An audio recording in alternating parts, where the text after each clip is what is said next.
কখনো ইবনু তাইমিয়া ছাড়া তো কথাই নাই। ইবনু তাইমিয়া কোন মাযহাবের লোক? হাম্বলি মাযহাবের লোক। কারণ আমাদের দেশের মযহাবধারী আলেমরা কি করে, সবকে একটা ক্যাটাগরিতে ফেলতে হবে, যতই বড় বড় ইমাম হোক কোনো এক মযহাবে ফেলতে হবে।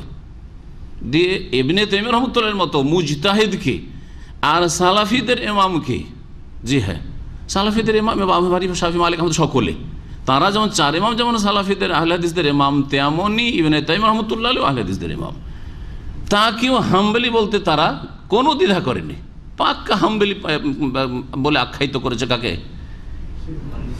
ইবনে তাইমিয়া রাহমাতুল্লাহ আলাইহি। তো হাম্বলি, আবার হাম্বলি মযহাব বাদ দিয়ে হানাফি ফতোয়াকে কি করে প্রাধান্য দিলেন? বুঝতে পারছেন না? তাহলে বোঝা গেল যে তরিকাটা আসলে ঠিক না, যে আমাকে এক ইমামকে ফলো করতে হবে, এক ইমামের কথাকে অন্ধভাবে অনুসরণ করতে হবে, এটা ইসলাম নয়। এটা ইসলামের 4 ভাগের 1 ভাগ।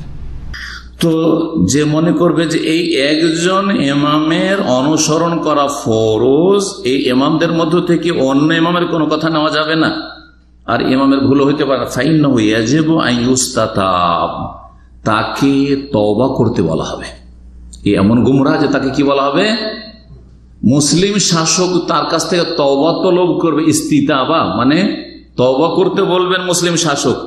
ফাইনতাবা, যদি তওবা করে না যে না আমি ভুল করেছি, বরং রাসূলুল্লাহ সাল্লাল্লাহু আলাইহি সাল্লাম মাসুম, তার সব কথার অনুসরণ করতে হবে, কোনো একটি ইমামের সব ক্ষেত্রে অনুসরণ চলবে না, এই কথায় যদি একমত হয় আর তার এই ভুল থেকে যদি সে ফিরে আসে তো ভালো কথা, ওয়া ইল্লা কুতিলাহ, আর না হলে তাকে হত্যা করা হবে।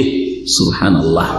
এই কথা যদি আজকাল আমরা কেউ বলি তো আগুন লাগিয়ে দেবে।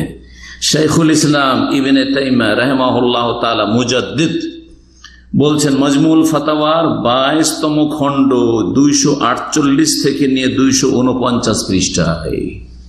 জি হ্যাঁ, আশা করি বিষয়টি স্পষ্ট হয়েছে।